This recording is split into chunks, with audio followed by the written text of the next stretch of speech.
Eastern Time. We are uniting as one to call down divine enlightenment over the earth and all life forms. So join us for 5 minutes or the full hour for this worldwide event online in the comfort of your own home.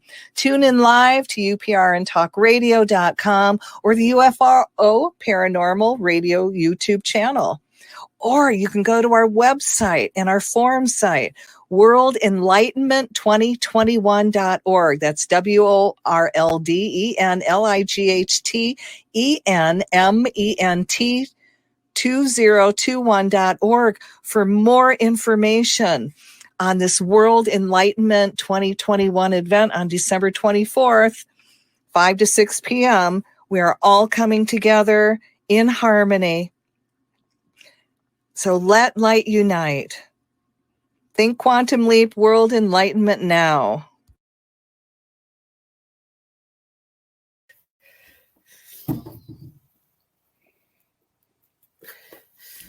Yes.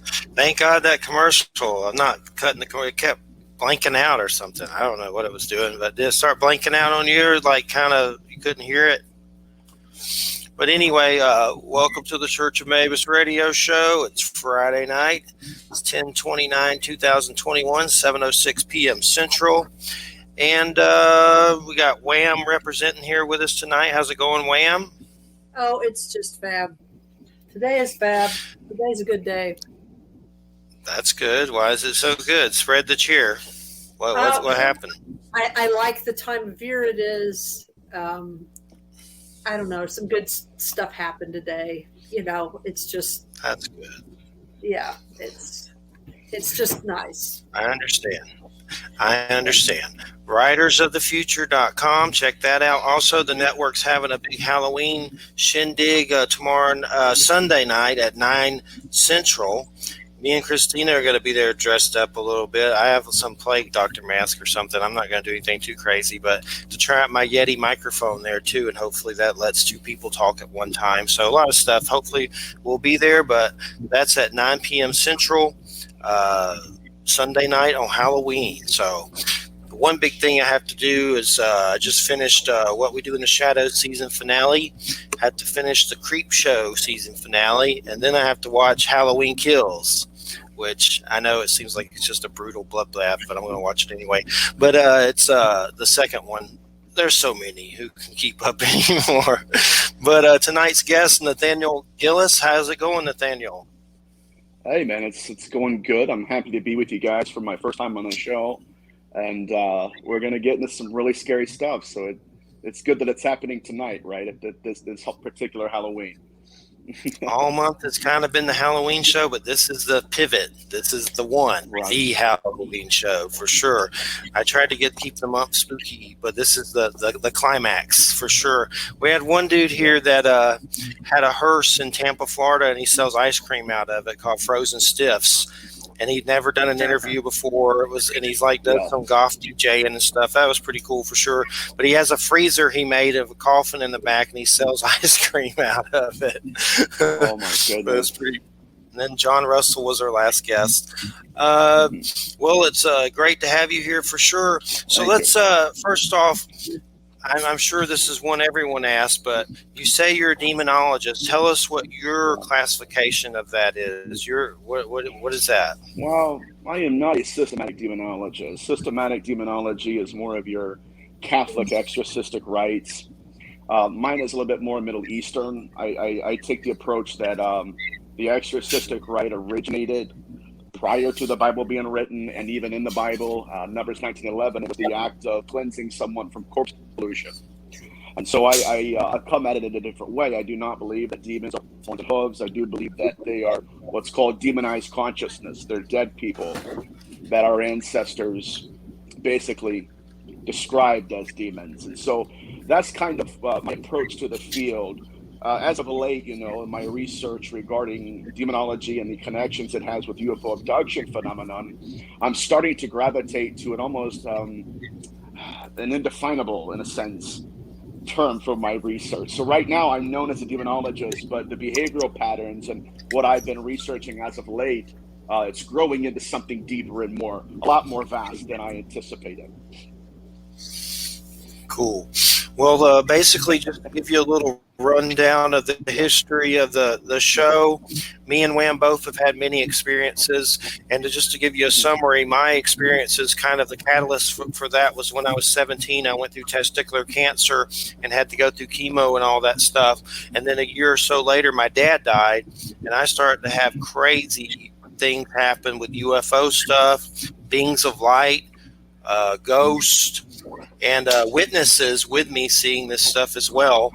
And I don't know if I've ever been abducted. If so, they've mind wiped the crap out of me because I don't remember anything like that. But I've seen weird stuff over many houses that I've lived at and been like, what in the hell? That seems like it's here for me or something, just so bizarre on that kind of a level. And Joe, are you there? Because I hear something. I don't know. Joe's in the room, but I heard some kind of skedaddle on the microphone. Oh, But anyway, there he left. goes. He's left now. He's stalking us. I swear to God, a pig just bit my toes under the table. It's a mini pig. Oh my gosh. Run from them. But anyway, the point I'm at now is I live with my fiance Christina. We're getting married in December, but we're taking care of her grandmother here with some hospice care because she's a nurse and her grandmother passed away. And lately at this house, there's been some phenomenon happening that's been kind of bizarre. And I don't think it's the grandmother. I could be wrong. But there was one incident that a glass blew up on the countertop, a crystal glass. No one was near it. I had never seen anything like that. And there may be a scientific explanation, but it was just very bizarre. And they're very thick glasses. This was a while back, earlier in the year. Another weird thing that happened here is there was something hit the bed. When we were sleeping in the bed and we were asleep, something hit it. And I got up with a flashlight and thought something fell on the bed from a shelf or something. Nothing fell on the bed. Something weird hit that bed, and it scared the crap out of us. And Michelle Desrochers, she's on the network as well. She's done some clearing kind of stuff here. And I was just going to tell you about some of the things that she had brought up that were here. And I think there's something to it, though. You hear some of it and you're like, that's pretty weird. I mean, I'm open to it because obviously I've seen weird stuff. So, but one of the things that she said that they found here was a small, kind of like a demonic being that was kind of like a golem, or she called it a golem. A golem, yeah. And that it could amplify fights and feed off kind of energy and stuff like that. That one keeps coming up a lot every time she clears, like it keeps coming back or something. And there's been some other stuff with grays and things like that. And even they said something about an interstellar demon, which was kind of crazy. I was like, what? Okay. I'm open to that, but that's still crazy as hell, right? But I've seen a lot of weird beings in my time, so I'm open to it. It's just there's that part of you that's like, what the, trying to accept it, I guess. You almost don't want it to be real. You know what I mean? You're like, no, as long as it's like being a giraffe that sticks its head into the sand or something, or you know what I mean, doesn't exist. Yes. Well, when it comes to, does that little small one sound familiar to you? Because is that something that you're familiar with? I am familiar with it, but what I've encountered in my research and even the manifestations I've seen in houses, these entities will manifest in all sorts of ways. Even like an apparition. When I was 8 years old, I encountered my very first full-bodied apparition. And even then, that entity mutated, right? It would emerge as shadow figures sometimes, but it would take different shapes. And I mean, I've had cases where these entities will manifest as dead people.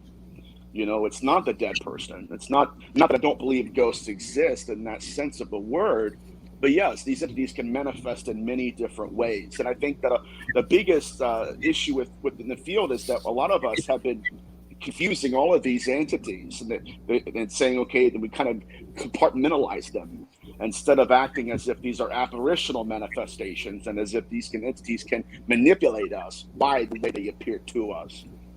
I think that's a very big point that needs to be made.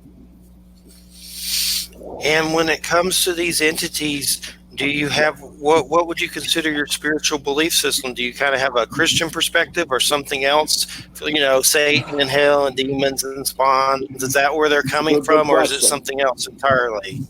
I think it's that as well. I do believe that people employ the terminology demon spawn, which I believe is the hybridization program and UFO abduction phenomenon. But again, we have to define our terms. So to answer your question properly, I grew up in evangelicalism. And at the same time I was going to this local church, I was also growing up in a haunted house. And so the manifestations that I was experiencing did not fit in the blueprint of demonology that I had inherited. And so as a young person, I had to make a decision, a very painful one. Either I limit myself to the dogmatism that wanted me to believe in just strictly their version of demonology, or did I want to yield to the data, right, and say, okay, what I'm experiencing is larger. And I do believe it's larger. So do I believe that these entities are what Judaism calls the Shadim? Yes, they are. Do I believe that they're fallen angels? Yes, they are. But I think that as a researcher, especially in the field of demonology, we have to properly define our terms. So this is very important. Even before we start getting into the literature in Genesis 6 and what these fallen angels are, we have to define what they were. And comparative etymology and comparative religions, malakim, which is where your Hebrew language gets angel, it meant deceased ancestor. It was a form of ghost. Okay, and so that's why in the New Testament, when you have Peter's family, they thought he was dead, but he's knocking on their door, right? And so they said this must be Peter's malak. What do you mean? They're not saying it's his angel, right? Unless we have angels that look like us. No. What they're saying is it must be Peter's ghost. So that is a very fundamental understanding that we must, as researchers, grasp before we even begin the discussion of the origin of evil, of Genesis 6, fallen angels, and what it means to fall. And I think that once I got a grasp of that, started to read this literature, that's when my demonology changed. So am I Christian, my Christian demonologist, Jewish demonologist? I think that every monotheistic religion has a percentage of truth. But I don't want to limit myself to one area of the field. I think it's all of the above and none of the above. Gotcha. Well, one of my big ones has been seeing beings of light, and I've seen those in the heavens. I've seen 2 of them leave my house, and I don't really know if they were angels or deceased loved ones leaving, but how often does that come up where they're like shining beings of light, and what would you consider shining some of those? Ones. Yes. Now this is this being, this entity that we become, I suppose. It's mentioned first in the Atrahasis epic, and it was called, it's basically a being of light, but it's called the Lil Spirit. What it suggests is that the soul of a mortal is made from the flesh of a god. And so in ancient demonology, what they believed is that when you died, you became a being of light. And then that being of light was characterized as what's called a Lil Spirit, an L-I-L. Now, in Mesopotamian demonology, your Hebrew demonology took that concept, that Lil Spirit, right? That afterlife motif, right? When a person dies, they become a being of light. They took that and they said that this Lil Spirit is a species of spirit. Okay, so it's somebody that died, they became a light form. And so then they realized, and throughout their experiences, that these little spirits were starting to come to their men and women and were manifesting to them in different ways. They were experimenting with and on them and were copulating with them. So copulating is just a formal word for they were having physical relations with them. Now, this is all according to your Jewish demonology. Now, one of the demons that they encountered in Judaism, they called Lilith.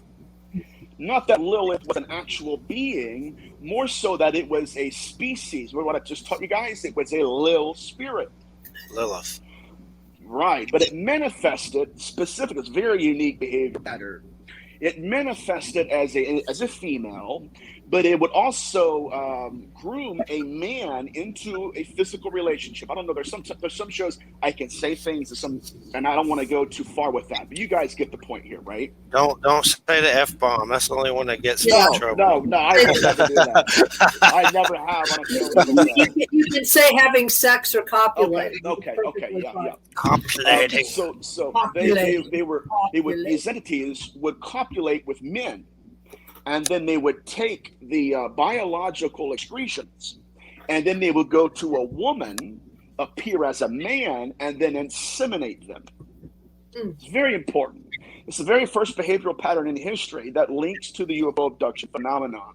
But our ancestors knew these entities as little spirits. Now, and that's, to answer your question, that's the light beings. And I don't want to go into pictures. We have a lot of time to cover this stuff, but yes, I've heard of that, and I do believe they exist. Well, the show's an hour and 55 minutes, but let me know if you need less time or anything like that. We're good. So, where does, I know this sounds goofy, but Bigfoot, do you consider that Nephilim, or maybe some of them may be kind of demonic? Because it seems like there's different kinds. We've had some stuff like that where we've heard a weird noise in the woods and the mom thought something big ran outside. Just weird stuff that seemed kind of Bigfootish. But do you consider that something in particular when it comes to like demonology? I don't at this point in my research. I say that because there are two guiding theories right now, that it is the lineage of, like an ape-like creature, or that's even interdimensional. So in my research, I think that it's up in the air for me right now. Now, I'll tell you what though, the language that it tends to use is reminiscent of a necromancer, which we'll get into here shortly. The whispering, the chattering, the buzzing noise. It's something that our ancestors encountered many times. But in terms of where do I put Bigfoot in the research, I don't know yet. I'm still contemplating where he belongs. Definitely. I've heard some people say they've said, Christian kind of things and it went away. But I would like to think there's some that are of the light and perhaps there's some that are not. But there's so many different things about that. But definitely necromancy. Let's get into that for sure. The necromancer. Can you remember the Judas Priest song? Necromancer. Yeah.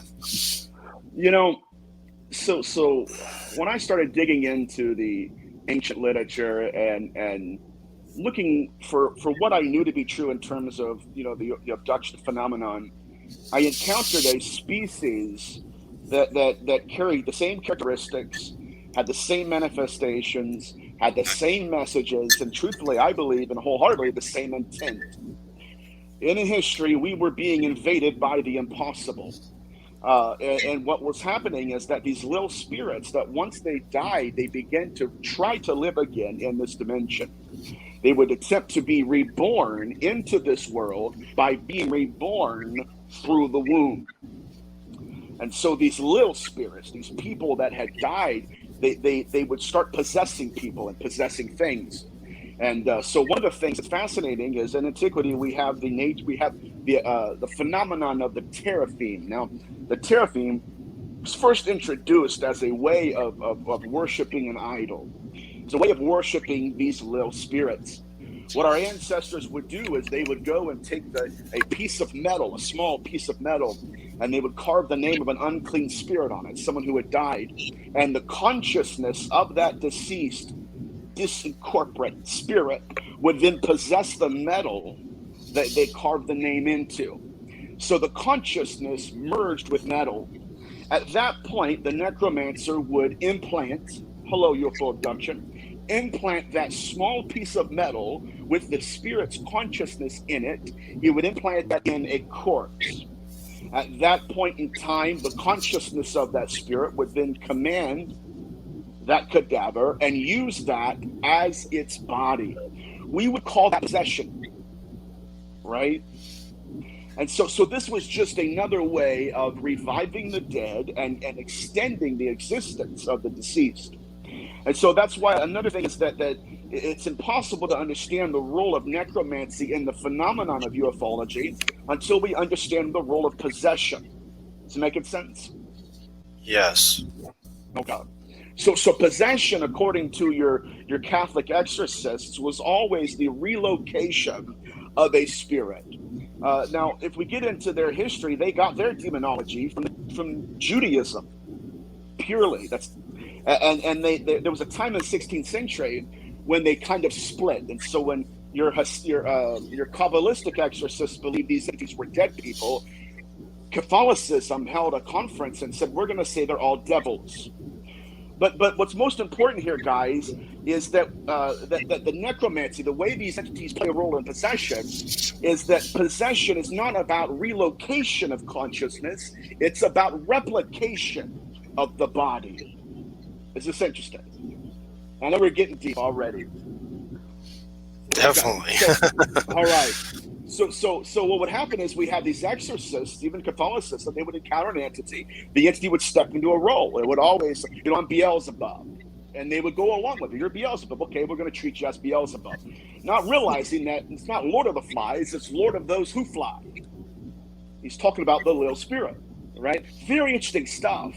But most importantly here, guys, I want to stress this, that the exorcistic rite is found in Numbers 19 and 11. It's nothing about horns and hooves. It was about corpse pollution and how that when someone is possessed by a ghost, they need to go through the ritual of exorcism. So first and foremost, I want to lay the foundation here. Possession is a form of necromancy, number one. And number two, in order to cleanse them of that necromancy, you have to perform the exorcism. So we're dealing with consciousness here, guys. Very interesting. Definitely. And have you had cases where you've had to do exorcisms? I mean, what are some of the cases that you've come across that you've had to deal with personally? Okay. Yes, I've done exorcisms, but I have not done the exorcistic rite of Catholicism. Do you guys remember how I told you that in the 16th century, you had two strands of demonology that were kind of separating themselves and kind of formulating their own theologies? One of them was your Kabbalistic exorcists in a province in Israel called Safdi. That's more so my tradition. So instead of just using holy water and just using scriptures, they actually believed the possessing entity itself was a disincarnate entity. And so what happened was people would be possessed by this entity, and like they would have different physical manifestations, different diseases.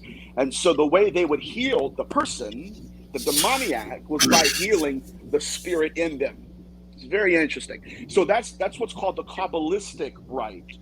And so they treat possession as a form of the afterlife, and not just purely, we're going to stab you, devil, and get out of here and all that stuff. And I'm not disrespecting that. I'm just saying that I disagree with that slightly. But in my cases, I've encountered entities like that. Specifically, it was a young woman who had an attachment of suicide. And I'll just go ahead and tell you guys a story. I was at dinner one night, and a good friend of mine, Josh, pulled this girl next to me, her and her boyfriend. And I'm always reading. And I'm reading my book. And he's like, he goes, I know what you do, Nate. And he's like, and my friend here needs your help. And I said, okay. And she sits down and she starts talking. The first thing she says is that I need help. She said, because my best friend, a young girl, she said, her grandfather lives in this really haunted house, and she lives with her grandfather. She said that one night her grandfather was chased out of the house by this apparition, and she said that he was thrown on the ground in the front yard. He died. She inherited the house. She said, so she's like, now my best friend is afraid of staying in that house, obviously for reasons. And as she's talking to me, guys, I'm witnessing this cloud of darkness just descend down upon her. And I told her, I said, I do believe your friend needs help. And I do believe there's a grandfather here that we need to talk about. But I said, I'm more concerned about this attachment of suicide that I just saw land on you. When I said that, it was as if the atmosphere exploded, just like all of her pain. It was like all of the silent screaming had finally begun to trickle down her face. And she just began to shake, started crying. She said, absolutely. She said, I've been facing that for about a year or two now. I said, okay. She holds her hand out and she puts my fingers on scars where she had slit her wrists. So in that moment, I could have done two things. I could have cast the spirit of suicide out, right? Or I could have implemented the Kabbalistic rite, which was to talk to the spirit within that was attached. It's very important, very interesting. And so I said, okay, I said, this obviously to me, I felt it was familial. I said, so who in your family committed suicide? Remember how I told you there was a young girl and a grandfather involved, right? She said, my grandfather killed himself in 2014. I said, okay. So then I began to deal with the emotions, right? The heaviness, the insecurity, the fear, the depression. And so what I began to do was I began to give her freedom back to her. And I began to help her decide whose emotions belong to her and whose emotions belong to that entity. And so when I began to do that, you could feel, I mean, it was a powerful moment. But she actually put a testimony on my Instagram account. Once that event happened, you could feel a break, because that entity no longer had authority over her. So that was one of the ways that I implemented, not the Catholic rite. I didn't cast it out and then have it go and possess somebody else. I dealt with how, it's a different way of dealing with it. But in and of itself, it is a form of exorcism. Yes. And here recently, Christina has a friend, Kim Wilkin, who passed away, and we're waiting to find out if it was suicide or a blood clot, because she had often, mentioned suicide. And here at this house, we've had one day where everyone here, myself included, had a weird thought, like something here was trying to say, like, kill yourself or whatever, something I would never do. But we had, like, every person in the house was having that thought, and it was just bizarre. And I was like, well, something's probably obviously, would love for us to do that. Of course, it can kiss my arse, but nonetheless, that's come up here, and it's definitely scary. And last night when we found out about Kim, we thought that's what she had done, but they say it possibly could have been blood clots. So I'm hoping it was, it's bad either way, but I'd rather it be blood clots than, taking your own life. But as far as when it comes to, is that normally their a demon's first play that they enjoy to, get people to take their lives, obviously? I believe that it's a very prevalent spirit. Let me attack that question. Not attack it, but let me answer that question and attack that spirit real quick. I faced suicide at 14 years old. When I was growing up in that haunted house, I had dreams of somebody committing suicide for months on end. I failed grade. I failed one grade, or I think it was a grade or two, because I couldn't get that heaviness off of me. So I think that's why I have a certain sensitivity and passion to help people who face that. But yes, now for those who are, because I know I don't know somebody's listening, need to hear this. One thing to monitor is your thought life. What these entities will do is they will send a thought to you and then monitor your belief in the thought. Now there's a lot of, specifically trauma.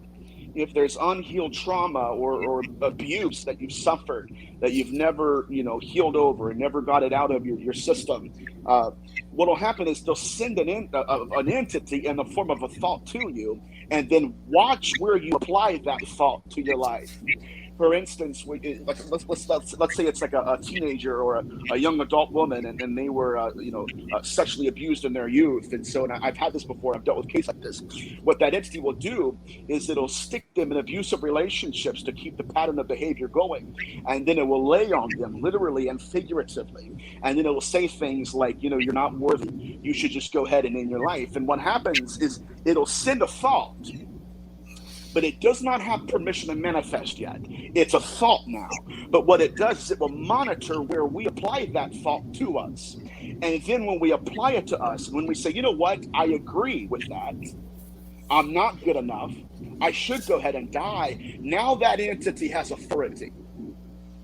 Now that entity is no longer just a thought. Now it's a full-blown being. Why? Because you've allowed it to exist by believing in what it says about you.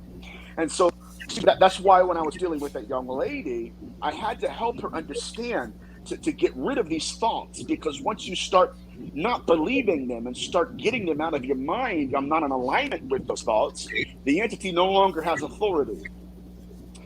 Vice versa, I've had a young man that was possessed by an entity, and the family wanted me to come out and do an exorcism on him. And I'm talking on my phone. I said, I don't do this for money. I said, I'm going to pay my own gas. It's about 2 hours away. But if and when I do show up, will you let me help you? He had agreed with the entity. So much so that he had made a covenant with him. And he literally told me over the phone, he said, well, I don't know that I want you here because every time it manifests in and of me, he said, it teaches me things about people I wouldn't know. So it goes both ways. If you believe it, it has authority over you. And that's the most expensive lesson I think I've learned dealing with suicide.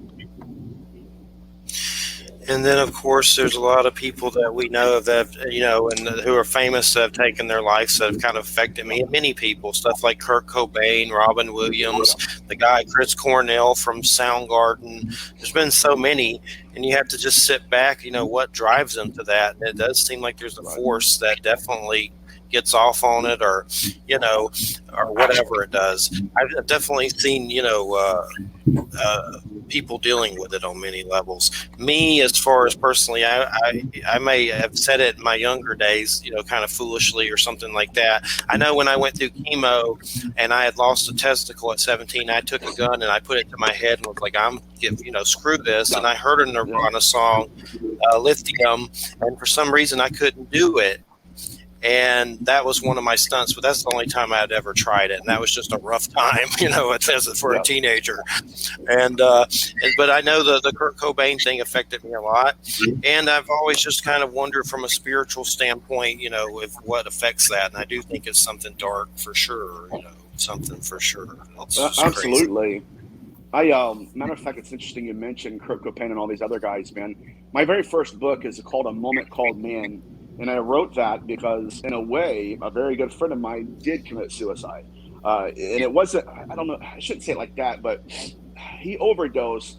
But it was really wild. But my point here, and the reason I wrote the book, is because a lot of people who fight suicide, it's almost as if they're medicating a gift they're called to manifest. And it's impossible, especially as an empath, it's impossible to self-medicate someone else's pain. And so I wrote A Moment Called Man to assist people who are growing into their gifts and help them love themselves, even in the midst of fear, feeling misunderstood, and loneliness, not aloneness, but the loneliness that grips the hearts of people who are called to heal. There is a great deal of young people that were just like myself when I was 14, who are very much in tune with the spirit world. They'll go out to eat and they'll go home and cry, or they'll meet somebody and they'll instantly know things about them without them, the other person sharing it. These are the people that I have found that are often addicted to drugs. They're in great depression. You'll see them. They're never one to have a great job, but they're awesome people. And what happens is, it's not that these people are worthless or that they don't have a purpose in life. What happens is, again, they're medicating and not manifesting. And so a lot of these people, when I start to talk to them, mentor them, and get them aligned in their gifting and what they're supposed to be doing in life, the pain is understood. I'm not saying it leaves. I'm saying that it's understood more, and now they can actually understand it and move into manifesting it more. But I want to shout out those people because I know they're going to be listening, even adults. 65-year-olds, 80-year-olds who've lived their entire lives, strangers to themselves. It's a very important thematic element here with respect to suicide and why people do that. Definitely. And I know recently that Michael K. Williams, who I think he OD'd from heroin and passed away, really good actor. That was very sad. Lane Staley, Alice in Chains. I know in my case, I used to do worse drugs, but now they have weed here in Florida, and that's what I do. The only one I do, and I'm like, well, compared to what I used to do, that's pretty good.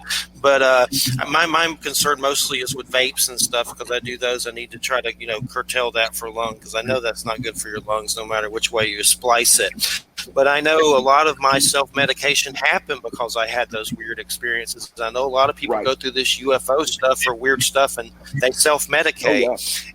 And that's, definitely, I've run into many people with PTSD from experiences, and they self-medicate, and that's how they deal with it, Yeah, absolutely. Yeah, PTSD, I have a good friend of mine that has PTSD from the war, and he self-medicates too. It's very interesting because this is going to kind of go in a different direction. But you mentioned PTSD from these experiences. And to a degree, I suffer from that as well. Like in my youth, the entity itself would always manifest and literally move into my room at nighttime when I was alone. So to this day, like especially if I do an all-nighter researching, there's a part of me that doesn't like it to see me sleep. You know, and I think it's like almost an intuitive, instinctual reminder of what I went through in my past. But you know, in my research, I do believe that we're fighting the same entities. I do not for a second believe that these entities that are abducting people, you know, performing experiments and rituals and all this stuff, I don't believe these entities have our best interests in mind. I know too much about the literature, and I found their behavioral patterns as far back as 6th century BCE. First and foremost, our ancestors thought these beings to be soul hunters. So what that means, it comes out of the book of Ezekiel chapter 13. Yahweh, the God of the Bible, he says, those who hunt the souls of men to make them fly. Remember what I told you guys about the little spirit? How when somebody dies, it flies out, it's, you know, it leaves their body. Well, the bird imagery in Mesopotamia, the Phoenician texts, the bird represented that part of us that dies and leaves the body. And so that's why in demonology in Psalms 91, David's talking about the snare of the fowl, right? Why? That bird-like spirit that leaves the body, there are entities that will capture that portion of our existence. It's very interesting. Now, it's going to get very scary, but it's, you know, it's Halloween, so I anticipated people that would tune in just to get scared, hopefully. So Yahweh said that these entities were not so much interested in our bodies as much as they were interested in that apparitional existence that we possess, that little portion of us. We would call it an apparition. And so in Ezekiel 13, Yahweh calls them soul hunters. He describes a species of ghosts, necromancers, that would go into people's houses, into their homes. They would induce these individuals into a sleep state, and then they would pluck out that soul, right? And then they would begin to do things to the soul. It's very interesting. So when I read that text, I thought, wait a minute. So that's why I went back to the Hold on. Oh, he's having an animal event. It's okay. Yes, it wasn't me this time, so I'm good. I'm just kidding. No, he's got lots of pets. Yeah, so, okay, there's American bulldogs and a pig, and I got you. Dude, them pigs soul hunters. So they would pain in the ass. Don't ever get one. they would abduct the soul and that portion of us. See, that portion that the Atrahasis epic calls the flesh of a god, right? The soul is the flesh of a god. They would take that out of us, and they would treat our soul like we would treat our body. They would do things to it. They would take things out. A very interesting aspect here. But he also mentions, he says that they hunt the souls of men to make them fly.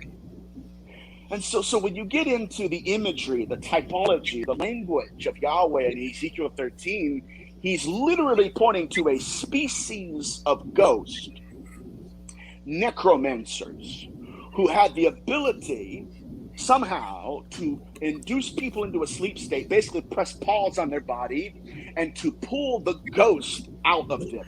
Now, when I read that, I thought, man, that's very creepy, because it fits into the blueprint of what abduction truly is. Now, why do I say that? Because we have a major percentage of abductions where people are being pulled out of their body, and the entity, the part of themselves, can you guys hear me? Yeah. Okay. The part of themselves these entities are pulling is that astral, soulish, apparitional, lil part of our existence. Case in point, these are soul hunters, but case in point, Betty Luca was in bed one night. She's an experiencer. It's called the Betty. It's called the Andreasen affair for the researchers out there. Yeah, Betty Andreasen. Yeah. Yes, Betty Luca is in bed next to her husband. Her husband is awakened. So there's something in the room, something's going on. He leans over to witness these entities pull Betty out of herself. Wait a moment. Right? She said, I saw her body of light, like you mentioned, being peeled out of her body and then go through a wall. Now, Betty Luca remembered that event. They had pulled her into a dimension, whatever dimension they're in, they pulled her into it. And so now she's encountering these entities that are out of body, and she's out of body, and she's seeing, but her eyes are in bed, right? She's in two places at once. It's very important. Number one, this demonstrates an apocalyptic ability to keep the body alive with the soul out. Number two, they're educating Betty Luca. They're talking to Betty Luca in terms that are very descriptive. Number one, we're going to teach you how to fly a ship. Wait a minute. Not her body. They were teaching her soul how to fly a ship. Now, I want to suggest this. When they put her back into her body, she never flew a ship again. Why? Because I would suggest to the field that they're not educating the body's muscle memory, right? There's two memories here. They're educating her soul. Those who hunt the souls of men or women to make them fly. So what we're dealing with here is an apocalyptic species that has the evidential interest to peel us out of ourselves without our permission, and it's sometimes without our awareness. So that's where my research is centered, and this is getting instantly really dark really quick. That definitely wouldn't surprise me if something like this happened to me. I've always thought maybe they were messing with me on the astral level or whatever, and I've had weird dreams, things like that. But let's say, I mean, they always put you back. Some of these entities, let's say they take it permanently. Does that leave you in like kind of a zombie state, or is there? And how would you get it back? Okay, so this is very interesting. I just read this account tonight. It's from Beyond UFOs, and forgive, I have ADHD, and so when I do get to reading, I read like a monster. So this is already dog-eared and everything. But there's an account in here that I just read tonight where a young man was in almost a fatal car wreck, right? And he says that he's in this abduction experience. He said he leaves his body. And he says, I'm looking down at my body that's, like almost like shriveled up and on the road. And he says, next thing I know, this magnetic energy begins to pull. He said, in my soul, it pulls my soul. And he meets this old man who is a guide, which he's not really a guide. I don't believe that at all. The old man looks at him and says, this is very interesting. You could die here soon, and you will. Matter of fact, your doctors do not have the capability to put your body back together again. And guess what? If your body dies, you're displaced. You're going to die too. That's basically what they told him. And so they threatened them. They said, so here's your two options. Either you die, we allow you to die, or you do what we want you to do. You become our prophet, and we put your body back together again, and then put your soul back into your body. Now, I would suggest to you that these are the entities that orchestrated the motorcycle wreck. I would also suggest that throughout history, these entities have been plucking souls out of bodies, never to return them again. I would also suggest this plays a role in the missing 411 phenomenon, where people go missing and they're never seen again. But these are soul hunters. This is what they do. So in terms of people that are never returned, I think there are a lot of people that are dead that we would call out of their body. They're not in their body. Their body's dead, but they're captured by these soul hunters. Matter of fact, we have many abductees who encounter people they know died during the abduction. So again, I think we need to quit looking at abduction through the lens of, encounters of a third kind. Instead of it just being bodies and people that are missing bodily coming, I do believe there are dead people that we think are dead but are alive that are captured. Very, very unique. I know that's a unique standpoint, but there's an insurmountable amount, just a magnitude of evidence here. So we're going to get to it, but What book was that again that you had? The book. This is Beyond UFOs. The science. Well, you have to put it all in there. It's a huge title. Just look it up. It's Beyond UFOs. This is volume 1. Okay. I'm familiar with David. I've interviewed him many times, like 5 times or so, and I'm definitely that's Fencing Formula 1 is definitely some crazy situations that are just bizarre. So I'm definitely think there's something to what you're saying for sure about them taking that and stuff like that and working with the soul. And what do you think they do once they get it and they take it? I mean, do they keep it forever? Do they feed off of it? I mean, what do they do? I think in a way they're using this as batteries. I'll tell you why. Because, like I told you about terraforming. Remember how I told you that they were merging consciousness with metal? That was the necromantic rite of preserving, life after death, was displacing themselves and putting themselves in metal. I do believe that's why a great deal of abductees are saying these ships themselves are almost possessed, like they're conscious. See that connection? It's the same. It's the same phenomenon, the same technology throughout all of history. We just didn't know where to look. But let's get back to this aspect of hunting the soul. So Yahweh, it's another strange reference that your Jewish scholars will understand. It's fascinating. He says, "Those who hunt the souls of men to make them fly," and then he suggests what's called the currency of consciousness. He says, "Those who should live die." And those who are dying should live.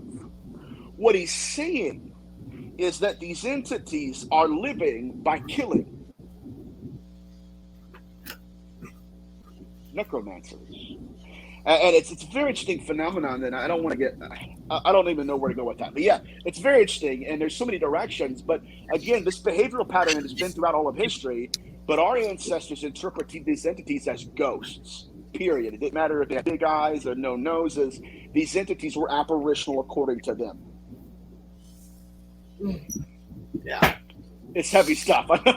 It's real heavy. Yeah, this is like a John Carpenter movie. yeah. Very It's definitely a trip. But definitely in agreement with a lot of it. There's nothing I find myself disagreeing with. It seems like, truthful to me for sure. There's something to it, no doubt about it.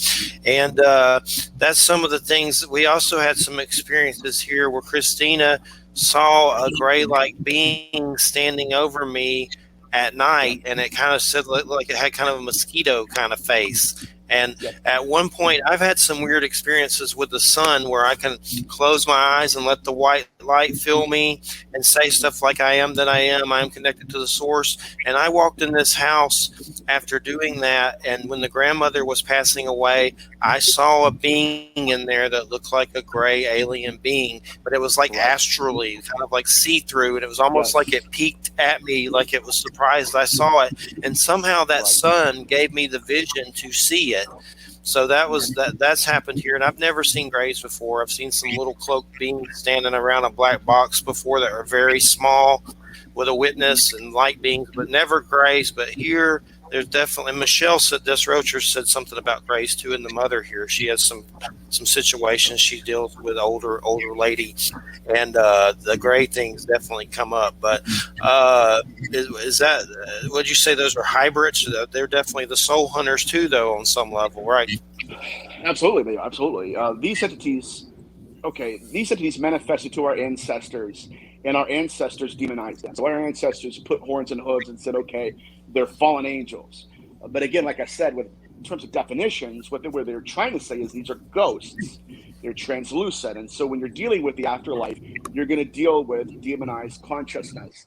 But let me say this. The first half of my research was essentially consisted of understanding the behavioral pattern of the incubus and the succubus throughout history.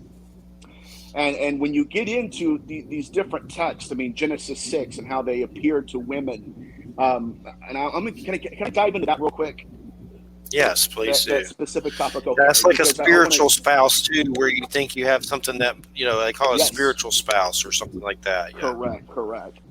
So I came to that text, Genesis 6, from an evangelical perspective, which is deeply empty, I should say. It's really, it wasn't good enough for me. It didn't make any sense to me at all, and so I had to dive deeper. But at Genesis 6, according to the King James Version, it says that in those days, giants were in the land, men of renown. When the sons of God saw the daughters of men and that they were fair, went in unto them and made unto them wives. And so it wasn't until I started to get my hands on other literature that other cultures were writing about this same phenomenon. And I want to suggest to the researchers out there, this is not the when angels fell. This is the how, because they're still doing it in the 21st century. It's a very important point. Point number 2, I got a hold of a Coptic manuscript called the Apocryphon of John. It was preserved by Egyptian monks, Christian monks. They said that, this is very interesting, they said that in that time of history, that incubi spirits, apparitions of men, were appearing to women. And it wasn't that they were actually marrying these women, but they were appearing to these women in the images of their husbands or a lover. You call that an incubus, right? And then it said that and they would coerce these women into copulating with them, an actual sexual relationship. But then it said something very interesting. It said that at the moment of impregnation, follow that rabbit hole for me, they would stare deeply into the eyes of the woman, still maintaining the apparition of the husband or the lover, and then they would inseminate them, and at the moment of insemination, they would reverse their appearance to what they actually looked like. What were they doing, right? What were they doing? So it was a lot, the phenomenon was a lot more detailed than what just King James wanted us to believe it was. Now, it also goes deeper. It says that the moment of impregnation, they change their apparition, they look into their eyes. Now, what they were performing, this is a rule these entities have. They were performing an ancient obstetric ritual.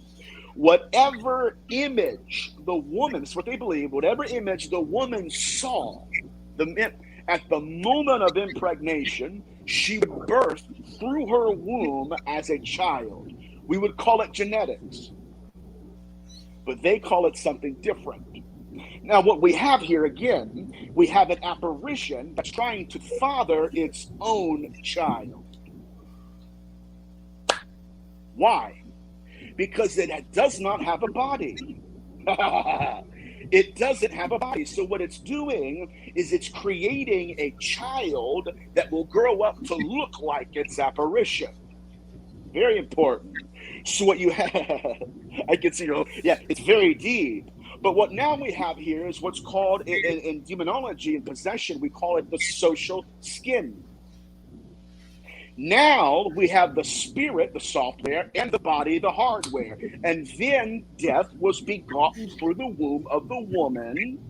And that's why in Genesis 6 we call them Rephaim, giants. But there's a dual meaning here, ghosts. Very interesting. And so these entities created a hybrid. Why? They stepped into them.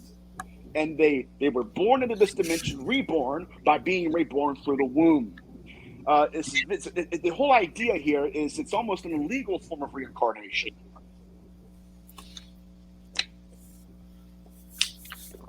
So that idea of being an incubus to impregnate and a succubus to extract the biological essence.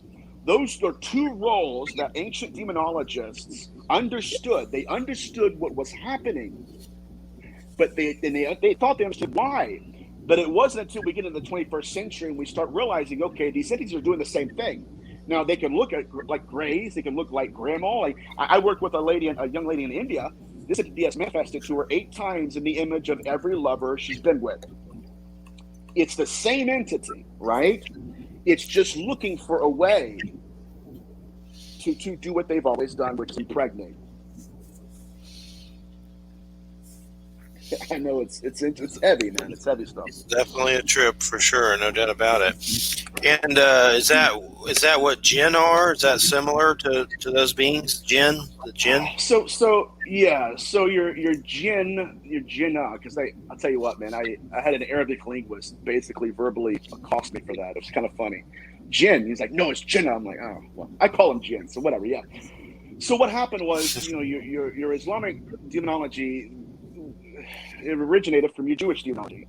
But even in Jewish demonology, the Hebrews call these entities shadim, seidu. That's the Akkadian loan word. So they didn't even originate, in Hebrew theology. That came from the Akkadians.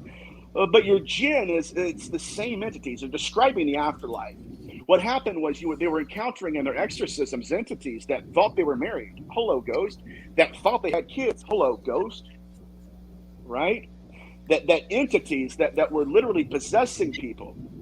It's very unique. And they weren't performing the exorcistic rite and just throwing holy water. They were actually having conversations with these entities. Excuse me. And so I want to prop up my answer with this. During the same time these Islamic exorcists were dealing with entities, next door in Safdi, you had Kabbalistic exorcists who were dealing with entities. And what happened oftentimes is you would have I forget what it is. Anyway, you would have an Islamic guy. He would be talking to this entity. The entity happened to be Jewish, and so he would actually tell him, "I don't believe in Allah. I believe in Yahweh." And so he would go to the neighboring village and say, "Hey, listen, is there an exorcist here?" Yes. So then they would have to conform the religion to the spirit. It's very interesting. But in all of it, again, even jinn and the nature of jinnah, it points right back to entities who have the memory they inherited and that are disincarnate. I hope I'm not too ADHD tonight, guys.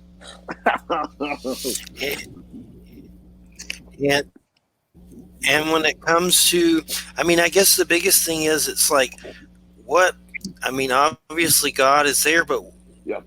This is a philosophical question, but it just seems like life's hard enough with, every bill you have to pay and surviving, and you got to, worry about all these invisible a-holes everywhere. Where does God fit into all this? Does he try to stop it?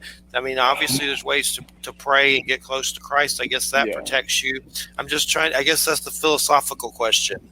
What the hell? Well, let me say this, man. Those who know me and are close to me know that when I research, I go hard, and I try to, look at the phenomenon in every way I can. I took a break from researching for a week or two, and I went to Rhode Island. I stayed on Federal Hill, and I just unplugged because, I had read a case where it was a Christian lady, and she felt the abduction coming on, and she began to quote the Lord's Prayer, "Our Father who art in heaven, hallowed be thy name, thy kingdom come. Thy will be done on earth," and all of a sudden her head leans back and her eyes roll back in her head. Put the imagery there. Can you imagine? Our Father who art in heaven. So whatever we're dealing with, again, there's either God is allowing this to happen, or we need to reconsider some very painful things, because we have abductees that are calling on Jesus, and sometimes it works. We have a greater amount of abductees who are calling on Jesus, and they'll manifest as Jesus. And I would also say this: they become our thoughts. In other words, they weaponize our beliefs against us. So like one case is Dr. Carla Turner's case, where the lady was Christian. She said, she called on Jesus, and they said, okay, we have Jesus too. From the shadows emerges Jesus, but it wasn't the Jewish rabbi Jesus, right? In the first century, olive skin, all that stuff. No, this was the white Presbyterian Jesus, right? That she believed. Yeah. So they plucked her belief out, weaponized it against her, and said, "Oh, you mean this?" So either I'm sorry. Oh, I was just going to say, I've heard of Carla Turner, and I know there was one case where a lady had, I guess, a deceased loved one appear to her. It was reptilian or something like that. I remember that particular story from Carla Turner and the controversy around her death and things like that. Correct. Dr. Carla Turner is a huge huge component to my research. I think she's one of the greatest researchers ever lived. She was incredible. But even in her research, man, she had one lady. One lady was abducted, and again, they threatened her with death. They had actually pulled her out of herself. And what's interesting is a lot of these abductees, they'll look at their body, and to them, in their perception, they're still in their body.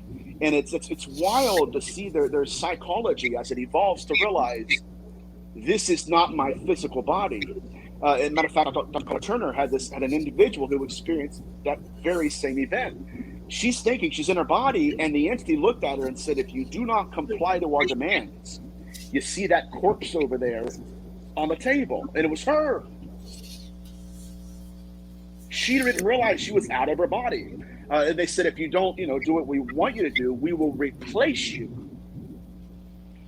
And then we'll send a body and send someone in your body back to Earth or wherever, and nobody will know the difference. So do I believe there are people that didn't comply with them that it happened to? Absolutely. Right? Absolutely. And I think, again, that is a new form of abduction that researchers need to consider. If they have the ability to put us into two, then they're not just capturing the body. I think they're also capturing the soul. And I know I saw here on your bio, what is preternatural? I know I just said that wrong. Preternatural phenomenal philosophy. Okay, that's when I got into this field. I started realizing that a lot of researchers were getting enchanted with the side effects of the phenomenon. And what do I mean by that? Like in ancient demonology, our ancestors would often give descriptions to demons, right? Descriptions. It's a lot like abductees. They like a lot of abductees were called beings. The tall blonde. And if you put that in antiquity, we would call those tall blonde demons. We would, demons are tall blondes. No, those are descriptions, right? But they're not definitions. And so what I had to do early in my research is separate our ancestors in terms of what they describe these entities to be and what they actually were. Does that make sense? Yes. Yeah. And a lot of researchers get caught up in that, especially evangelical researchers. They don't outgrow the dogmatism they grew up in, and it's very damning. And that's really why I've stepped away from a lot of their theories, because it's too entrenched in one period of time. They have to go wider and higher. And I recall I had mentioned my experience earlier when I had seen 3 small cloaked beings in the woods with a friend, and they had a small black box. And I saw a friend, Brian, saw them as well. This was in my early 20s, but a cat jumped towards them, a black cat, and they vanished. But I will never forget those 3 small beings in that black box. So they use some kind of technology to do this? Is that what does that ever come up, like the black box? We would call it. Obviously, yeah. Yes. That matter of fact, it's kind of funny. I was talking to Michelle DeVries. If you haven't heard of her, guys, she's unbelievable. She's unbelievable. She has some interviews on YouTube. She's somebody that I just have a higher respect for. But she mentioned this to me one time, and I started researching. Yeah, it's Dr. Carla Turner mentions that black box, and it was in the context of someone's soul being trapped in the black box, literally where an abductee was watching them pull souls out of bodies and place them in a box. Now, to answer your question, we don't know if it is some form of technology or, we can't define it. What kind of technology could pull a soul out? We don't have that. We don't even have the physics we need to measure that kind of technology. But I don't know. It's necromancy technology. I know a lot of people think it is, but it's a tough question. So I don't really know if it is technology at this point. Well, it's that box has always creeped me out because trying to figure out what the hell it is. So that definitely adds a new component to it. That's even more creepier. So, and I hate to be that guy, man. Honestly, on my shows, a lot of people, they think I'm just going to be the usual talk about demonology, horns and hooves and all that stuff. And it's like, the reason we are scared of the devil, many of us are scared of the devil, is because we at least know how to quantify it. We know how to qualify it. We know which, dimension to put it in. We never really thought about an entity that can pull us out of ourselves. Like one instance that's really concerning is Betty Luca. During one abduction, she was in a ship and they're talking to her soul. They're educating her soul.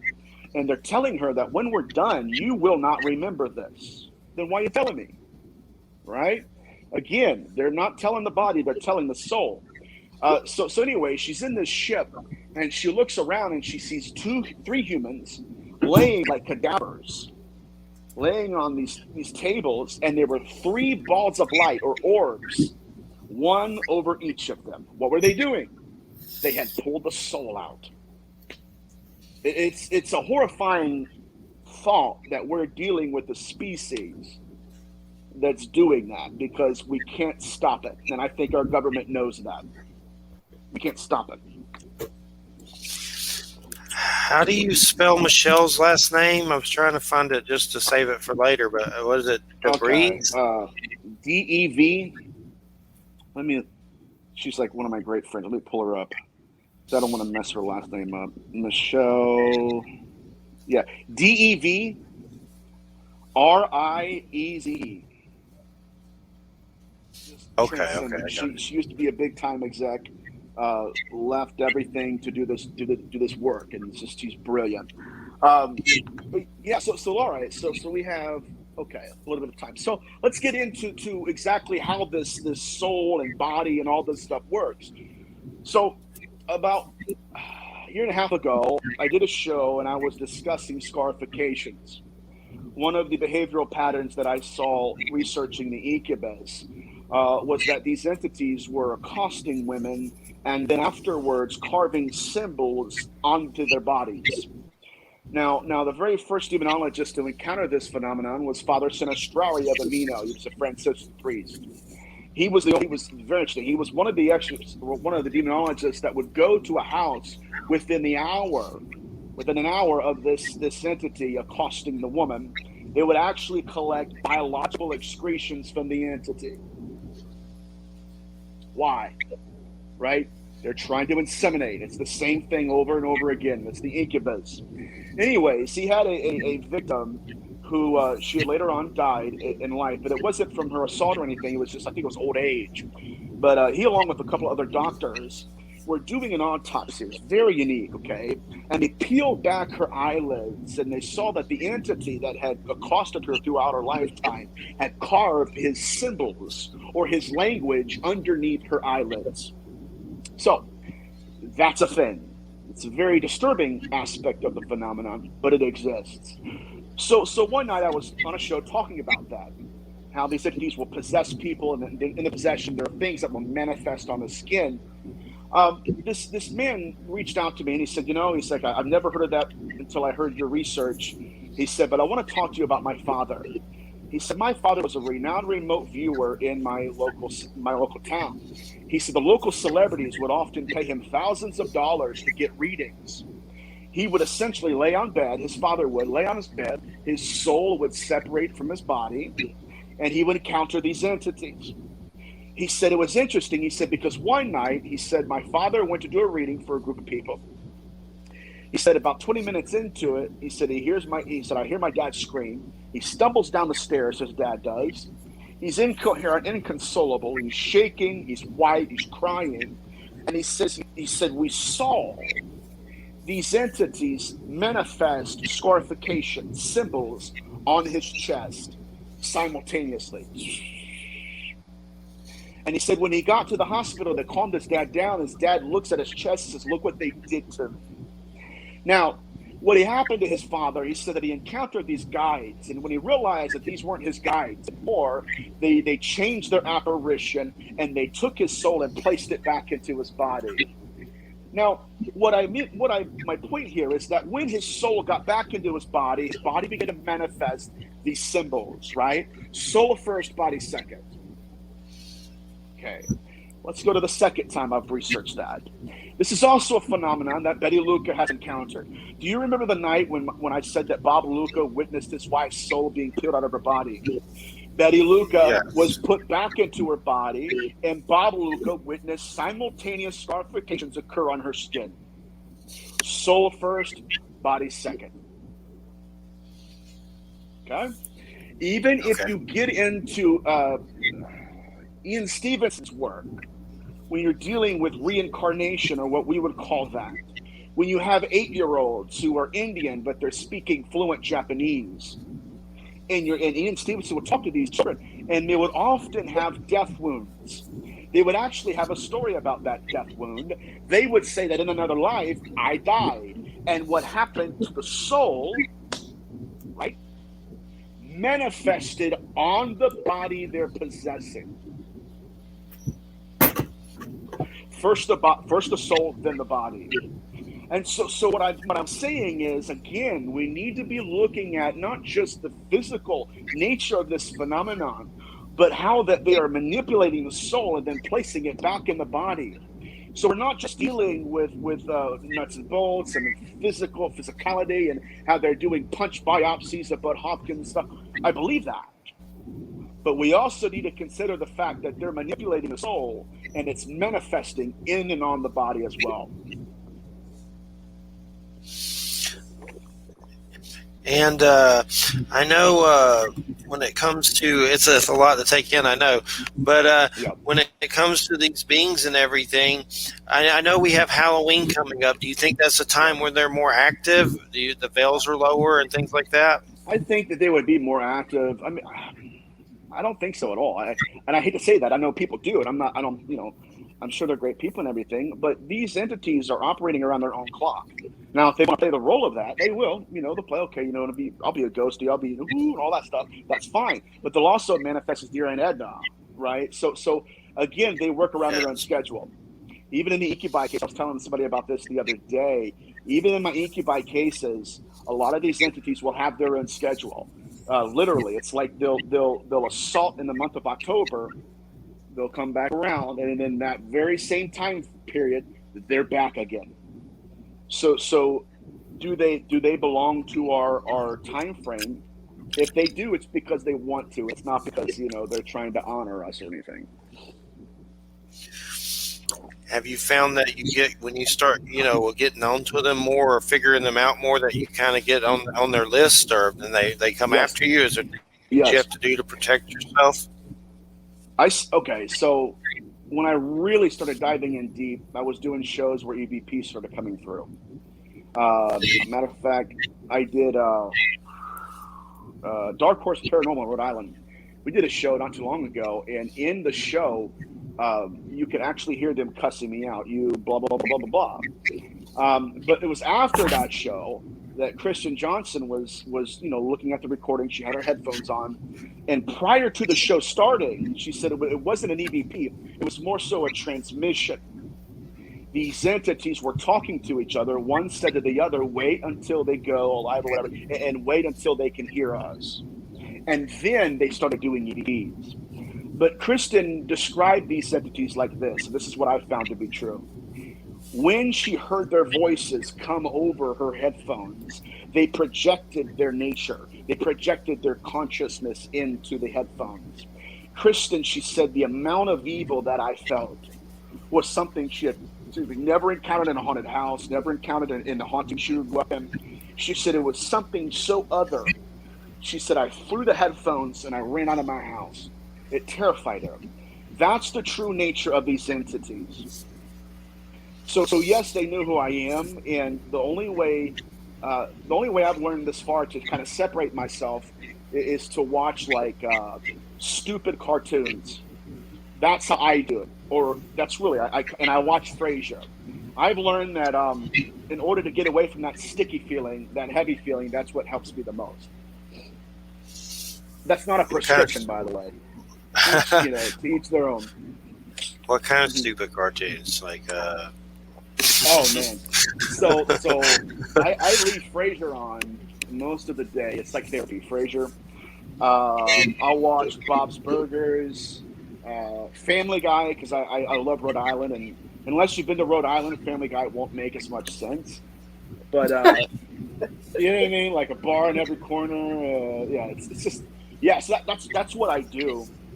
But make no mistake, man, there are times, and those who are closest to me know, where I just have to shut down and walk away, because there have been times when I felt them looking into me. It's a really weird feeling. It's different than hauntings. Like I've had a murder case where, I do a cleansing and they just cut up the carpet a week before. But it was nothing like that. It was nothing like that.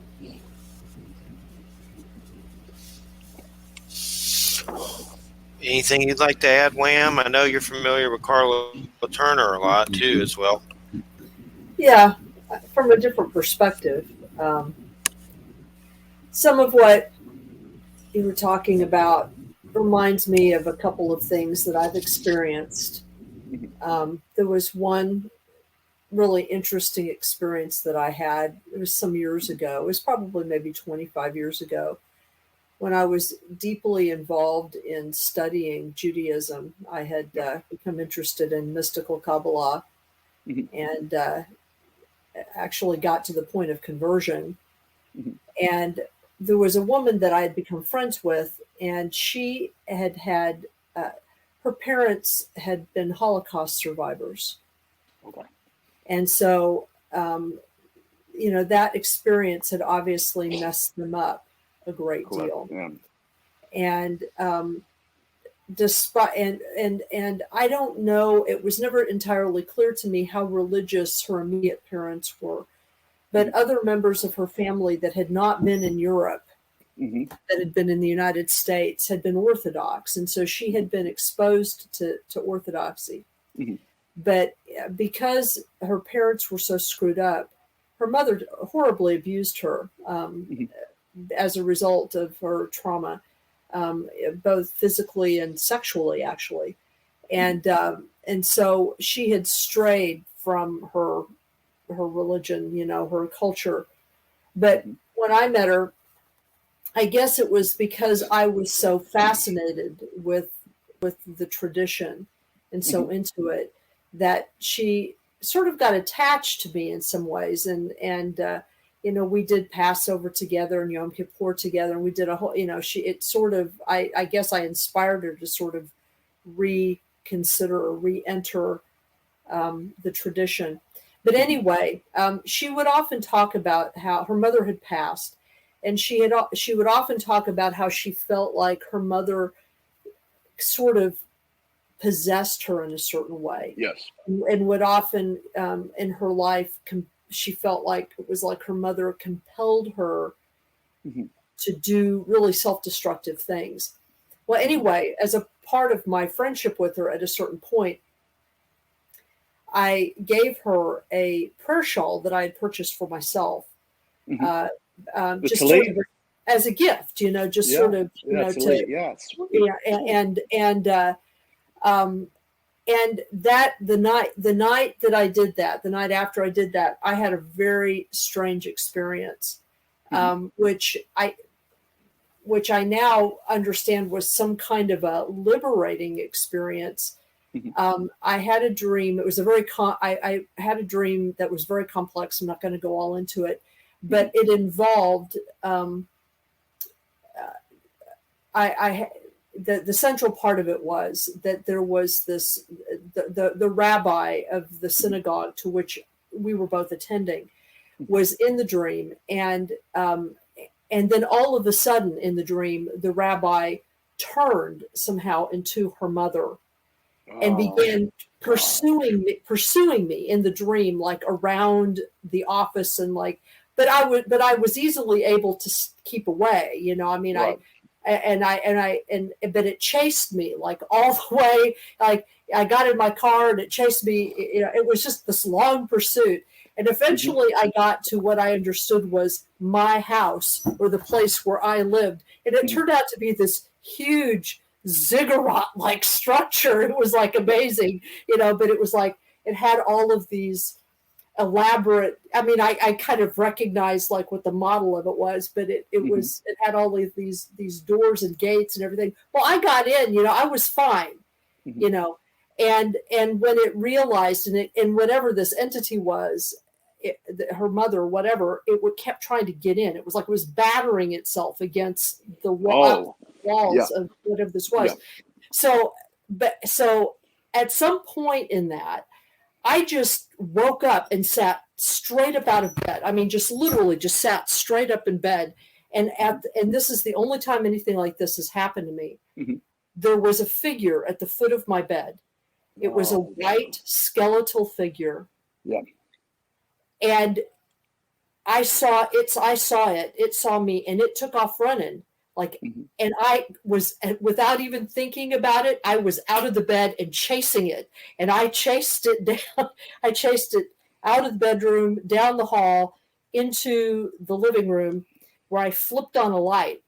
And I couldn't see anything, but I could tell that there was like this, I can't even describe it. There was like this feeling in the room. I was wide awake. This feeling in the room that was kind of like, just kind of like frequency heavy. Almost. Yeah, it was like a vibratory thing. And I could tell that whatever it was, I couldn't see it, but it was like in the corner, like in the far corner. And the only thing I could think of to do was I had an Orthodox prayer book with me, the Siddur, and in Orthodox Siddurs, there's this wonderful ritual, which I've shared with you, Jeffrey, on the amelioration of bad dreams. And it's a great ritual. And so I just sat there and I read it, the ritual, both in English and Hebrew, 3 times. Just read it. Didn't meditate, just read it. And when I got to when I got through the 3rd time, there was this audible pop, just boom, just like that, and it was gone. I believe that. And what was interesting was that, like, several days later, she contacted me and told me that same night she had a dream about her mother, and that she didn't share with me all the details about it because it was very personal, but that she felt as if her mother had been driven from her and that she felt free. And she went on to go and do all kinds of interesting things after that. It was kind of like she went back to her tradition. She's fairly observant. Yeah. I wouldn't say she's Orthodox, but she's kind of reformed almost, at least. Or? Yeah, well, more conservative. Conservative. So it was just like, well, that was interesting. Somehow I did something right. But what is interesting to me is that I just had no fear of it whatsoever, or whatever it was. I mean, I've had a number of different experiences where I've been out of my bodies with other entities. I don't think that every time you're out of your body with other entities that they're trying to steal your soul, because these entities were not. We were just out there flying around, but I certainly have had entities like come into my house, and I have this deal with them that which is sort of a standing deal, that if you can't come to me when I'm awake, don't pester me in my sleep, because that will just piss me off. That will piss me off, because it does. Because I've awakened many times to things like in my room, and I tell them to leave. It's get out, get out. And I don't know, they leave when I tell them to get out. So it's like, whatever. But, a lot of what you've been talking about has made a lot of sense in terms of there are parallels that I know of in like Northern European tradition, and certainly in indigenous tradition here in the United States that I've studied, that I've under teachers. So, I mean, some of the terms are different. Right. Same ideas, though, right? Well, basic ideas. I mean, I would say that. Yeah, I would say basic ideas. I mean, there's some debate in those traditions about whether souls can actually be stolen, or whether that's a conceit that certain powers want to convince you that they can do. So there's some issue about surrounding that. I mean, I think that I do think that there's a lot of BS that goes on with certain entities. They want to tell you that they're more powerful than they are.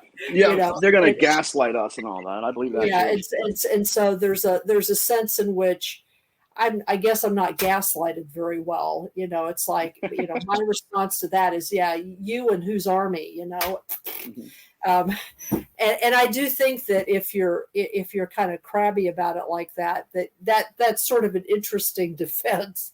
I do think they feed on fear. I think that if you're afraid or if you're tentative, a lot of people have mixed intentions about this stuff. They're scared of it, but they're also fascinated with it. Mm-hmm. They're scared of it, but they're also fascinated with the power and with the mystery. And you have to sort of be careful that way, because that sometimes if you don't take care with that, it leaves your boundaries really permeable, and they'll some of them will take advantage of that. It's like, oh well, they don't really know what they're doing, so they'll make a point, right? Yeah, exactly. But anyway, so yeah, I mean, but when, as you were talking, I was really thinking about that experience with my friend, because that was like one of the most vivid experiences I've ever had of an entity like that. I mean, completely awake, just and actually seeing something like that had sort of a semi-corporeal form at a moment, and was clearly linked, I think, to her mother as an ancestor. And I think that probably it was, I don't know, I don't know if it was her mother really, or if it was whatever had possessed her mother that somehow passed to her. That's a good point. That's a very good point. Because I'm dealing with this with a student of mine right now. I'm a Sufi, and I'm dealing with this with a murid of mine who has had a number of traumatic experiences in her life, and she has some kind of an attachment on her, and it isn't really clear actually whether it's a growth of her own, something that invaded that. I mean, I almost sort of think that it was something that invaded that in order for her to cope with it. She sort of created, like, I guess the best way to put it is like a spiritual callus, around it. Yeah. And it's not even so much that it's something else anymore as it is just her own stuff that she has to figure out how to reintegrate. And we're still sort of working with that, but it seems to be better than it was. But I think these kinds of things are interesting. I think the working assumption that we are dealing with multiple levels and states of consciousness and types of consciousness, that surround us at all times. I think that's sort of and that a lot of these are our ancestral beings in one way. That's very interesting. Yeah. That not to interrupt you, you're reminding me, because I'm huge into the Jewish tradition. Like, my dad is he's Hebrew roots, and so so that's what I know a lot about it. I grew up in that pretty much once we left evangelicalism. What's fascinating to me is the legend of the Dibuk or the Dybbuk. Yeah, and a lot of people are limited to it's just a wine box, and when you get into the linguistics, it's possession. Even the pictorial tradition was somebody walking with a skeleton attached to them. Right, exactly. Incredible stuff, So again, this doesn't point to horns and hooves as much as it points to consciousness, right? It's the dead person, or there's an attachment that's laying on and laying in. It's very unique. But one thing that's fascinating too, and we're dealing with how they interpret pregnancy. They interpret pregnancy as a form of possession, and possession as a form of pregnancy. That's why in the 16th century we had, again, the incubus phenomenon in another name. They called it Dybbuk. We had women that were being induced into sleep states and being accosted in a dream by an entity. Same thing in Genesis 6. And I want to make a side point here, guys. If that's specifically when they fell, was in Genesis 6, and not how they fell, then I guess angels are still falling. No, right? So my foot has to think bigger in terms of that area of history. Anyway, so In the 16th century, we had women that were being accosted by entities, waking up from the dream and having bruises and scars. And not just that, but they began being possessed by the entity they encountered in a dream. Very unique, very unique. And then, okay, so not only was that occurring, but these entities begin to evolve. They begin to mutate into a very strange strain of evil. These entities were not just possessing them, but these women were going to the Kabbalistic exorcists of the day. It's Isaac Luria, Naomi Vital, and they're talking to these individuals, and they're manifesting this crazy, and they're showing up possessed by the entity, and the entity itself is in the fetal position in their womb, which calls these Kabbalistic exorcists to ask the following profound question: is possession pregnancy? Number one. And number two, were these individuals possessed by or pregnant with the entity? I would suggest that in order to answer that question, we have to go back to Genesis 6. One the same. So they perceive pregnancy as a form of possession and possession as a form of pregnancy. Now, I don't know how much time we have. We have like 10 more minutes to get down to the nature of possession and all that. We good? 5 more minutes? Yeah, we're good. Yeah, we're good. So possession was never about the relocation of consciousness. So when we get into Ezekiel 13, we start to understand that these entities are trying to create a body. This is very interesting. It's called a social skin. So when you get into linguistics in Hebrew in Ezekiel 13, they were cutting pieces of flesh off to sew it onto themselves. It redacts back to the ancient skin grafting that your physicians did. It's very interesting. That's what it's a form that they were performing. But they were trying to create this body that looked like their spirit, their apparition. So it wasn't until I started getting into anthropology, and I got a hold of James Frazier's book, The Golden Bow, that he starts to describe where this phenomenon of dispossessing your body and placing your soul into someone else. It originated in ancient warriors. This is very interesting. When they were dying, when they were on the battlefield, they knew their body had suffered a mortal wound. They would dispossess their own body. This is why the New Testament said the angels left their first estate. They dispossessed their own body and placed their soul in someone else. Now, my point here is that possession was never just about the relocation of consciousness, but the replication of the body. Give me something that looks like me. That way it's not transient possession. It is something that is mine and it's centered. Matter of fact, Malachi Martin, the great Catholic exorcist, would call this perfect possession, where death can look at you through the eyes. And that's all I got to say about that. But it's fascinating stuff. But certainly, I think the field of demonology, especially in the Catholic tradition, we have to stretch ourselves beyond the dogmatist. It has to grow. Yep. And we got till 5 till, so that's when we end the show. 5 till. Okay. So I didn't know. Yeah, and all of this plays a role in the UFO abduction phenomenon. Matter of fact, I will suggest that there's a reason why Yahweh said, "Thou shalt make no graven image of me," because we do not have these entities manifesting as Yahweh. Very interesting. It's interesting to me because they'll manifest as Jesus because we have people who some of them have politicized Jesus and they have different images of Jesus, so we have something for them to pull from. We have a role in which they can step into. But all of this plays again necromancy. There's nothing these entities are doing that doesn't already occur in history as a form of necromancy. I didn't know if we had any questions, which I know with necromancy, most people think it's like a wizard bringing a dead person back to life, like Dungeons and Dragons and stuff. But you've definitely added many new layers to it for sure. Yeah, definitely. You're like what's so interesting about this is when you're what is her name? Because I see Wham on here. What is her name? It's Wham. It's Wham. That's her radio name. Wham. Okay. Cool. So Wham, you were mentioning this frequency you were feeling. Now, in the Old Testament, the Ammonites called this frequency Zamzu meme. Zamzu meme. Now, that's what these Ammonites, when they went into Canaan, they experienced these entities, and they called them Zamzu meme. So obviously meme being plural, so Zamzu is singular, right? And so your Zamzu, this is interesting.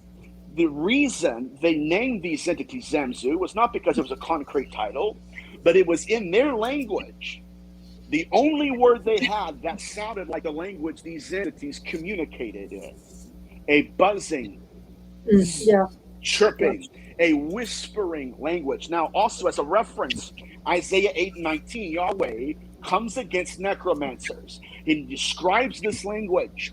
He said, those who consult the necromancers, those who chirp and those who mutter. Now, again, if we're going to deal with chirping, again, we're dealing not with actual chirping, we're dealing with imagery here, right? The chirping soul. It's a person that's possessed by that lil spirit, and it begins to speak through. So what are we dealing with? Again, we're dealing with a string of necromancers. And I'll shut up, man. It's so deep, and it's cool because, I don't really, when I do shows, there's not a lot of people that are that, I would say, knowledgeable about orthodoxy and all that stuff. And it's really cool to, talk about that with you because you understand a lot of the stuff. Yeah. But and the UFO phenomenon. When did you decide to tie that into everything? Did that take a while to come to that conclusion with UFOs? Not really. Honestly, it didn't, because in Ezekiel, Ezekiel's wheel. Again, I don't really agree with a lot of these evangelical interpretation of that. The Bible says that the spirit, this is interesting. The spirit of the creature was in the wheel. Again, we need to start looking at two different Hebrew words, neshama and nefesh. Those two Hebrew words will unlock the door of understanding for a lot of these evangelical research. The stuff. And I will say this. Until we understand nefesh and neshama and how it's employed in these texts, we will never understand how and why they were merging their consciousness with metal. And wherever the creature went, wherever the wheel went as well. Again, it's everywhere, but I think that there are greater dimensions of thought to learn once we place the phenomenon in the correct historical context. When you do, it opens up and you start to see things that have always been there. Actually, I agree with you. One of the interesting things when I was deeply studying Kabbalah, and this is Jewish Kabbalah, not Hermetic Kabbalah. Life is Levi.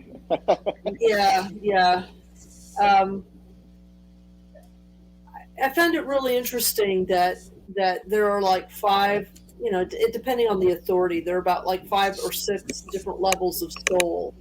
And one of those levels of soul is a kind of collective, it's it's the part of you that comes from the ancestors that hooks you to them. And there is a lot of interplay between nefesh and neshama, as you say, because it's in between those two kinds of souls or levels of souls that physical manifestation occurs. That's sort of the nexus that provides the mechanism, if you will, for physical manifestation. And it was interesting to me because we tend to think of soul as being, we in the West we've inherited a Greek idea of the soul, that the soul is sort of this one thing, but the Semitic and Jewish and Arabic and Egyptian ideas of soul are much more complex, and I think really much more subtle. I think that they provide a lot more useful information for understanding sort of the levels of consciousness that you're talking about. But I bet, like you say, a lot of people really don't pay that much attention. And you have to learn, you have to study the other languages, and I think that's part of it. You know, I mean, Yeah. it's like nobody wants to study Hebrew. It's like, oh, please, you know, Yeah. it's you know, it's like one of the major religious languages of the world. I mean, just it's you know. You're Anyway. right. It's fascinating to me, and it took a lot of me to grow out of the Christian tradition. I still get people that, you know, and I'll just be honest with you, they're impressed with the research, but they're too afraid to let go. You know what I mean? Of that, oh my God, it has to be like this, and my pastor told me it has to be like that, and therefore, you know, if I don't agree with my pastor, he's going to put me in a big old pot of stew, and he's going to burn me for as long as God lives. And it's like, look, guys, they didn't write the Bible. We have authors, right? And I did a show the other day, and they were asking me a lot of these questions. I said, guys, in order to understand what these people wrote, we have to understand what they read, right? And it sounds simple, but there are a lot of people that don't. And so when they're making references like the transfigured soul, you know, and it goes back to Egyptology and how there's different different levels of soul, all that stuff, you know. And if they don't know that, it's a lot of times it's difficult to teach, because it's like, I can't get you here, right, until I get you over here, and it takes me an hour to get you over here. You know, it can be frustrating, and so in recent history, in recent past, I've been trying to simplify it, which it's difficult. You know what I mean? It's a lot of these thoughts are so expansive. It's like, well, you know, the truth is that, you know, I mean, the way I've come to think of each one of us is sort of like a combo of things, and it's not simple in that you can't just point to it and say, oh, you know, or whatever. But it's simpler for me because it actually takes account of the data. I mean, for me, something is simpler if it accords with data. You know, then it's simpler. You know, it isn't simpler because it's just a less facile. I mean, it's a more facile concept. You know, and you know, I don't know. That was part of the reason why I had to leave Christianity too. I mean, the circumambulations that my mother wanted me to make around the version of the Trinity that I was taught. Yeah, it was just like, you know, especially once I found out that it came down to, between the Eastern Church and the Western Church, it came down to simply a disagreement about where a piece of grammar was.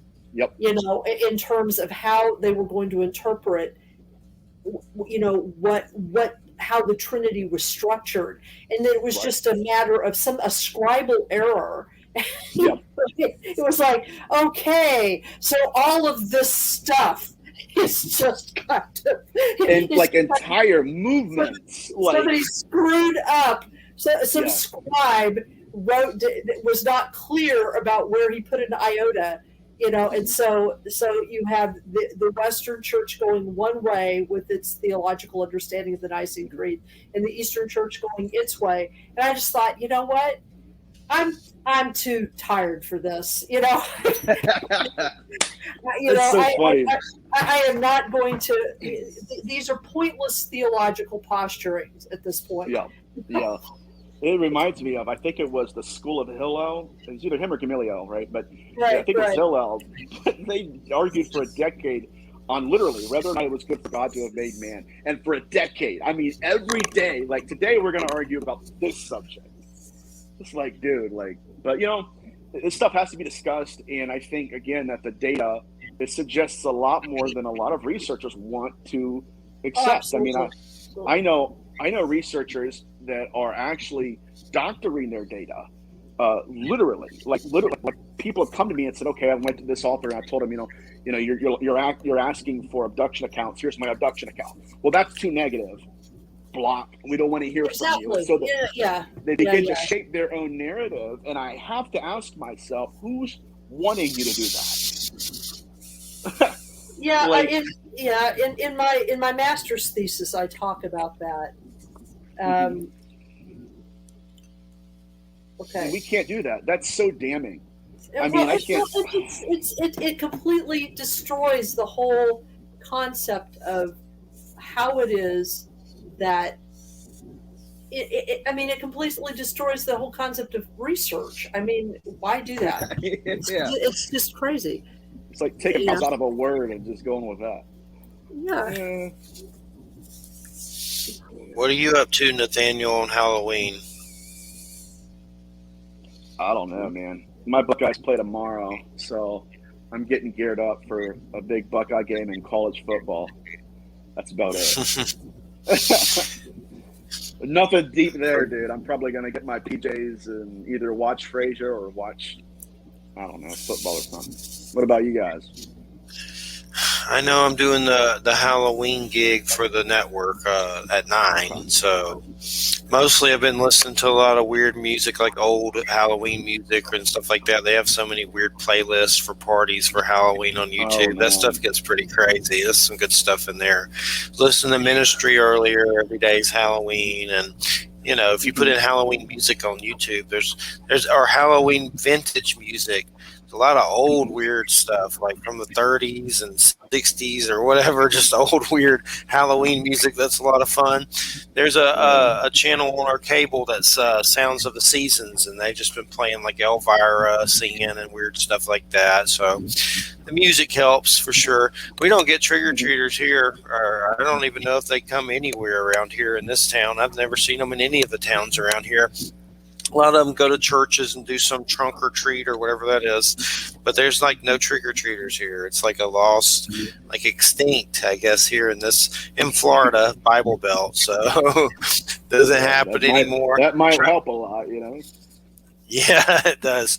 They try. It's Sunday, so they do weird stuff. Like a long time ago, they used to try to change the date for some reason. Like I guess that would give it less power or something. Like put it on Halloween on a different date instead of the date it's on. Weird stuff like that. Yeah. Definitely gonna do Halloween Kills. So that's about it. I like to try to watch some horror movies and stuff like that. But do you have a website you'd like to plug? We got about 4 minutes. I had a website, but honestly I'm on social media anyway, and I know that people want me to have a website. I used to. I'm on social media, the Nathaniel Gillis on Facebook and Instagram. On Instagram, I'm not one of those guys, that, and nothing wrong with this, but I'm not always posting what I eat and all that stuff. I put, everything I put on Instagram is about my research. If I'm in, if I'm deep into some behavioral pattern or some connection I put all of my thoughts on Instagram. So out of the two, Facebook and Instagram, I would follow Instagram, the Nathaniel Gillis. All right. Well, it's definitely been a pleasure having you here for the Halloween show, and definitely some great truths in there. And I've had so much weird stuff happen to me. I have to wonder about the soul thing. Like I feel weird all the time and exhausted here with some of the stuff that goes on.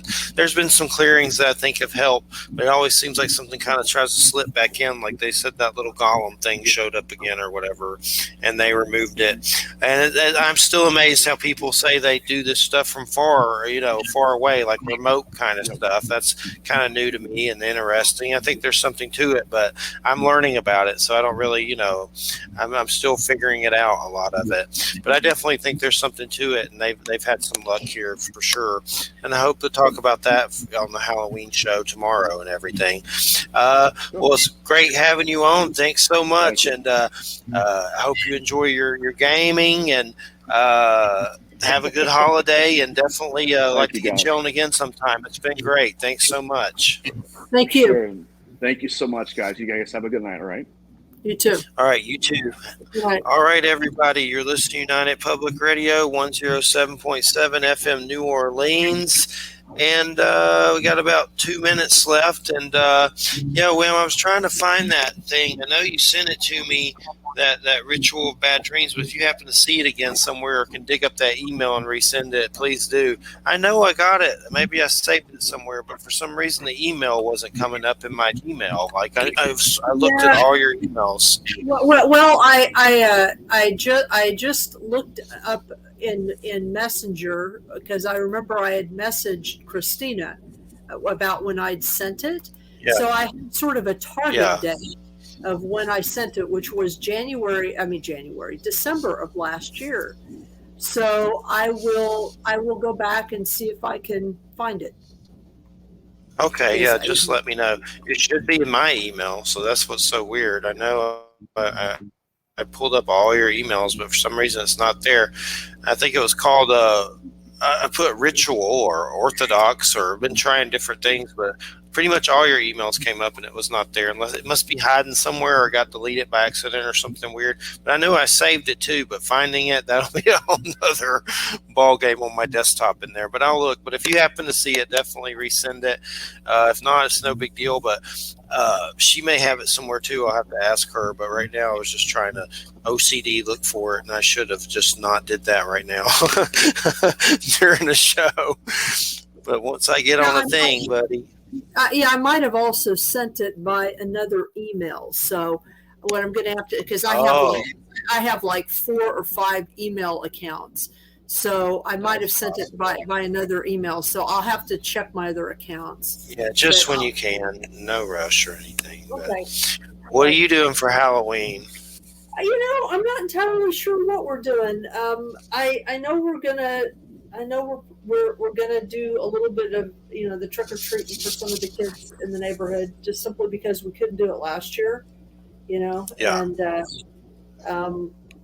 but I don't know that I'm doing anything that complicated. I think that I know we're gonna carve a pumpkin and I mean, tomorrow I've got all this work I've got to do. I don't even really have a day off tomorrow. I've got all this. I've got to do some stuff with my car, and then I've also got to. We're putting shelves up in my office where all this stuff. At some point, you'll see all this stuff cleaned out and up on the wall and stuff. Nice. We got to clean. I know. I got to do similar. I do similar weird stuff with books that are everywhere. Well, hope you have a great Halloween, and hope JoJo has a great Halloween, and hope everybody has a great Halloween. Everybody have a good weekend, and we'll see you next week. There's a native guest. That's with Jay. And then I know you're with the other 2 native guests that come on, but I got to make sure the one native guest is okay. He's up in Quebec, and make sure it works with StreamYard on Apple and all this crap. So it should be okay, hopefully.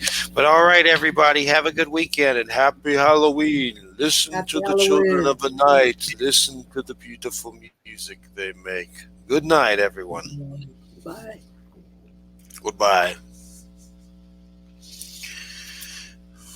All right.